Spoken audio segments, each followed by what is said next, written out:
Hi friends, welcome to my channel super జోడి vlogs. అందరు ఎలా ఉన్నారు? నేనైతే బాగున్నా ఫ్రెండ్స్. మా సింబగాడే కొంచెం బాగాలేడు. మీరు నా ఛానల్ని కొత్తగా చూస్తున్నట్లయితే ఛానల్ని సబ్స్క్రైబ్ చేసుకోండి. మా సింబగానికి ఏమైందంటే 2 రోజుల నుంచి సింబగాడు అసలు ఫుడ్ తీసుకోవట్లేదు. వీడు ఫుడ్ తీసుకోవట్లేదు కదా అని భయం వేసింది. హాస్పిటల్ తీసుకెళ్దామని అనుకున్నాం. ఇక తీసుకెళ్దామని అనుకునే వరకే సాయంత్రం వరకు తీసుకెళ్దాం అనుకుంటే ఆలోపే వాడు మార్నింగ్ వామిటింగ్స్ చేసుకున్నాడు. తర్వాత వచ్చేసి ఏంటి బ్రీతింగ్ సరిగ్గా రాక ఇట్లా అంటారు కదా, దగ్గినట్టుగా కొంచెం ఆ విధంగా చేసిండు. నాకు భయం అయింది. అప్పుడు చుట్కీగాడు కూడా సేమ్ అలానే చేసిండు. అయితే 2 days బ్యాక్ వీడు ఏంటంటే గోడలు దునికి ఇంటి వెనుక నుంచి బయటికి వెళ్ళి తిరగడం అలవాటు చేసుకున్నాడు. ఎన్ని సపోర్ట్గా పెట్టినా ఎన్ని అడ్డం పెట్టినా కానీ అవన్నిటిని నెట్టేసుకొని పోతాడు. అంత స్టామినా వచ్చింది సింహగానికి. సో ఏమన్నా డిసీజ్ వచ్చింది కావచ్చు అని భయం వేసింది. అందుకే తొందరగా హాస్పిటల్ తీసుకెళ్ళాలనుకొని తొందరగా హాస్పిటల్ తీసుకొని వెళ్ళినాం. అక్కడ ఏం చెప్పారంటే టెంపరేచర్ చూసి ఫీవర్ వచ్చిందని చెప్పిళ్ళు. వీనికి వచ్చేసి 3 injections పడ్డాయి. మెడిసిన్స్ కూడా ఇచ్చారు. 2 syrups ఇచ్చారు. వామిటింగ్స్ అయినాయి కదా, వామిటింగ్కో సిరప్, ఒకటి ఫీవర్ది ఇచ్చేసారు. మళ్ళీ డీవార్మింగ్ టాబ్లెట్స్ కూడా ఇచ్చిండు. ఫుడ్ తీసుకోవట్లేదు కదా. ఆల్మోస్ట్ 2 days సరిగ్గా తినలేదు. తింటాడు కావచ్చు అనుకున్నా కానీ తినకపోయేసరికి చాలా భయం వేసింది. అందుకే తీసుకెళ్లాల్సి వచ్చింది. ఇప్పుడైతే వీడు చూడండి మంచిగా తిన్నాడు. ఈరోజు అయితే తినేసి ఈ బీరువా సందులో పడుకుంటున్నాడు. వీనికి ఎక్కడ ప్లేస్ దొరకలేదు అన్నట్టు ఇటు గోడ ఇటు బీరువా ఇక్కడ వచ్చి పడుకుంటున్నాడు. ఎంత ముద్దుగా నిద్రపోతున్నాడో చూడండి. మళ్ళీ మంచిగా ఫ్యాన్ వేసి ఉన్నాయి, అన్నీ వేసి ఉన్నాయి. అక్కడ అద్దాట కానీ ఇక్కడే నచ్చిందట, ఇక్కడే నిద్రపోవడం. ఏమైనా సందులు చూసుకొని నిద్రపోతాడు వీడు. ఏమైనా కుర్చీ కింద కావాలి, బీరువా సందులు కావాలి, కార్నర్స్ కావాలి, అట్లా చూసుకొని పడుకుంటాడు. వీణ అలవాటు ఏందో వెరైటీగా ఉంటుంది. మొత్తానికైతే మనకి నేనైతే అప్పుడు సెర్చ్ చేశాను అన్నట్టు. అసలు డాగ్స్కి ఫీవర్ వస్తే ఎలా తెలుసుకోవాలి, ముందే ఎక్కువ కాకముందే తెలుసుకోవాలి ఎలా అంటే, నేనైతే కొన్ని సిమ్టమ్స్ అనేవి చూశాను. సింబగాన్లో చూసిన సిమ్టమ్స్ అయితే వాడికి ఏంటంటే ఫుడ్ ఎక్కువ తీసుకోలేదు వాడు. కొన్ని డాగ్స్ అట యాక్టివ్గా ఉండేయట. అంటే రోజు ఎంత యాక్టివ్గా తిరుగుతాయో ఫీవర్ వచ్చిన తర్వాత డల్ అయిపోయి నీరసం అయిపోయి యాక్టివ్గా ఉండవట. కానీ మా సింబగాడు మాత్రం ఫుల్ యాక్టివ్. గోడలు దునికి బయటికి వెళ్ళిపోయిండు. అంత యాక్టివ్గా ఉన్నాడు. యాక్టివ్నెస్ అయితే తగ్గలేదు ఫీవర్ వచ్చినా కానీ. కాకపోతే ఫుడ్ ఒకటి తీసుకోలేదు. అండ్ ఇంకా కళ్ళు ఉంటాయి కదా, ఐస్ అనేవి కొంచెం కలర్ చేంజ్ అయినాయి, రెడ్ కలర్లోకి. దాంతోపాటుగా కొంచెం ఊసులు అనేవి రావడం, కొంచెం లైట్గా వాటర్ లాంటిది కారడం లాంటిది జరిగింది. ఇలా జరిగినా కూడా ఫీవర్ వచ్చిందనే అనుకోవచ్చు మనం. ఇది కాకుండా వీడు వామిటింగ్స్ చేసుకున్నాడు, అదొకటి అయిపోయింది. ఇంకేంటంటే మన దగ్గర ఫీవర్ చూడడానికి థర్మామీటర్ ఉంటుంది కదా, అలాగే డాగ్స్కి కూడా ఉంటుంది.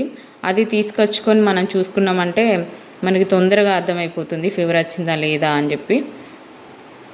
మెయిన్గా అయితే సిమ్టమ్స్ ఇవే. కళ్ళు అనేవి కొంచెం రెడ్గా అవుతాయి, కొంచెం వాటర్ లెక్క కారుతూ ఉంటుంది, ఫుడ్ సరిగ్గా తీసుకోవు, రోజుకు ఉండాల్సిన దానికంటే తక్కువ యాక్టివ్లా ఉంటాయి. ఇలా ఫీవర్ వచ్చినప్పుడు శ్వాస తీసుకోవడం కూడా చాలా ఇబ్బందిగా ఉంటుంది. సింబగాడు కూడా కొద్దిసేపు చాలా ఇబ్బంది పడ్డాడు, ఎక్కువసేపు ఏం లేదు. అలాగే వామిటింగ్స్ కూడా చేసుకుంటాయి. వీడు ఎల్లో కలర్ వామిటింగ్స్ చేసుకున్నాడు. మనకు ఫీవర్ వస్తే పసర పడుతుంది కదా, అలా. ఇవే మెయిన్ సిమ్టమ్స్ వచ్చేసి ఫీవర్కి సంబంధించి. అయితే ఇలా మీకు ఏమైనా సిమ్టమ్స్ కనిపిస్తేనే అయితే హాస్పిటల్ తీసుకొని వెళ్ళి చూపించండి. కొన్ని వీడియోస్లలో చూశాను, కొందరు ఏమంటున్నారంటే మెడికేషన్ కూడా చెప్పచ్చు కదా అని కొందరు అడుగుతున్నారు. మెడికేషన్ చెప్పిన తర్వాత మన సొంతంగా చేసుకున్న తర్వాత డాక్టర్ వీళ్ళందరూ ఎందుకండి? అన్ని మెడికేషన్స్ అన్ని సందర్భాల్లో వర్క్ చేయవు. మనకు ఫీవర్ వస్తే డోలో వేసుకుంటాం, కోల్డ్ చేస్తే కోల్డ్ యాక్ట్ అవి వాడతాం, అవి జనరల్. కానీ అందరికీ అవి సెట్ కావు. కొందరు డాక్టర్ని కన్సల్ట్ అయ్యి తీసుకుంటేనే బాగుంటుంది. వాళ్ళు ఊరికే చదువుకోవట్లేదు కదా డాక్టర్ చదువులో.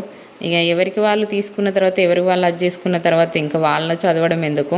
ఇప్పుడు వెటర్నరీ డాక్టర్స్ వాళ్ళ వృత్తి ఏంటి? డాగ్స్ని, పెట్స్ని వీటన్నిటిని చూసుకోవడం, వాటికి ట్రీట్మెంట్ చేయడం. మనకు ఏదో మనం సెల్ఫ్గా ట్రీట్మెంట్ చేసుకుంటున్నాం కదా అని వాటికి కూడా సెల్ఫ్గా ట్రీట్మెంట్ చేస్తే ఇలా ఒక్కసారి అయితే హాస్పిటల్ తీసుకెళ్ళండి. ప్రాబ్లం ఏంటో తెలియాలి కదా. ప్రాబ్లం ఏంటో తెలియకముందే మనకు సిమ్టమ్స్ ఏంటంటే ఓహో దీనికి ఈ వ్యాధి వచ్చేసింది, హాస్పిటల్ తీసుకెళ్ళాలి అనే దానికోసం మనం సిమ్టమ్స్ చెప్పుకుంటాం. అంతేగాని మెడికేషన్ మనం మెడికల్ షాప్కి వెళ్ళి తెచ్చుకొని మెడికేషన్ మనమే ఇచ్చుకొని మనమే క్యూర్ చేస్తాం అనుకుంటే సమ్ సిచ్యువేషన్స్లో వాటికి వేరే డిసీజ్ కూడా రావచ్చు, ఇవే సిమ్టమ్స్ కూడా ఉండొచ్చు.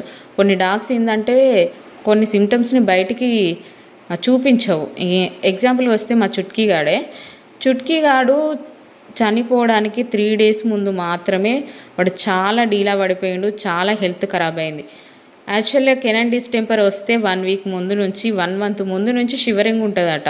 కానీ మా చుట్కీగానికి అలా లేదు. వాడు యాక్టివ్ ఉన్నాడు, 3 days ముందు దాకా ఫుల్ యాక్టివ్ ఉన్నాడు. వాడు 1 day ముందు దాకా మంచిగానే తిరిగిండు. 1 day ముందు నుంచే వాని బాడీ చాలా వీక్గా అయిపోయి అసలు నడవలేని స్థితిలో ఉన్నాడు. అట్లాంటిది కొన్ని డాగ్స్ తట్టుకుంటాయి కాబట్టి వాటికి వచ్చే సిమ్టమ్స్ని మనకి తొందరగా చూపించవు. దానివల్ల మనకు తెలియదు. లైట్గా కొన్ని సిమ్టమ్స్ ఏంటంటే ఫుడ్ తీసుకోకపోతే మాత్రం ఖచ్చితంగా హాస్పిటల్కి తీసుకెళ్లాల్సిందే. 2 days తీసుకోలేదు అంటే ఏదో ఒకటి వచ్చిందని అర్థం చేసుకొని తీసుకెళ్లాల్సిందే. నేనైతే నా డాగ్స్లో చూసింది అయితే ఇదే. 2 days ఫుడ్ తీసుకోలేదు అంటే వాటికి ఏదో ప్రాబ్లం వచ్చింది అనుకొని వెంటనే ఇప్పుడైతే సింహగాన్ని హాస్పిటల్ తీసుకెళ్తున్నాం. అప్పుడు చుట్కీగాన్ని తీసుకెళ్ళలేదు కొంచెం వర్క్స్ వల్ల. అయినా 3 daysలోనే వాడు అంత డీలా పడిపోయి అంత వీక్ అయిపోయిండు. వాడిని ఎలా కాపాడుకోలేకపోయినాం. అందుకే వీడికి ఏమైనా చిన్న ప్రాబ్లం వచ్చినా కానీ చాలా భయం వేస్తుంది. వెంటనే తీసుకొని వెళ్తున్నాం. మొత్తానికైతే మా సింహగాడు ఇప్పుడైతే అన్నీ తగ్గించుకొని చాలా యాక్టివ్గా ఉన్నాడు. అన్నం కూడా బాగా తింటున్నాడు. ఇంజెక్షన్స్ కూడా 3 days వేయమని చెప్పిళ్ళు. 3 days ఇంజెక్షన్స్ వేరే డాక్టర్కి మనీ ఇచ్చి వేయించాం. సిటీకి వెళ్ళడం మాకు కొంచెం ఇబ్బంది కదా, అందుకోసమే రోజు వెళ్ళాలంటే కష్టం. ఇక్కడ పక్కన ఊర్లో వెటర్నరీ డాక్టర్ ఉంటే ఆ డాక్టర్ని ఇంటికి రమ్మని చెప్పి సింహగానికి ఇంజెక్షన్స్ వేయించాము. ఇప్పుడు సింహగాడైతే బాగానే ఉన్నాడు. చూడండి వాని పరుగులు గెంతులు ఎలా గెంతుతున్నాడో, ఎలా పరుగులు తీస్తున్నాడో. వీని దగ్గర ఏంటంటే యాక్టివ్నెస్ అస్సలు తగ్గదు, ఏది ఏమైనా తగ్గదు. సేమ్ చుట్కీగాడు కూడా అంతే. ఎంత హెల్త్ బాగాలేకున్నా కానీ యాక్టివ్గానే ఉంటారు. నాకు వీటిలలో నచ్చేది ఇది ఒక్కటే. ఫుడ్ తీసుకున్నా తీసుకోకపోయినా యాక్టివ్గా ఉండడం మాత్రం వీటికి ఉన్న మంచి గుణం. సింబా బాయ్ చెప్పురా, అందరికి బాయ్ చెప్పు. Bye friends. ఈ వీడియో కనుక మీకు నచ్చినట్లయితే వీడియోని లైక్ చేయండి, మీ ఫ్రెండ్స్కి షేర్ చేయండి.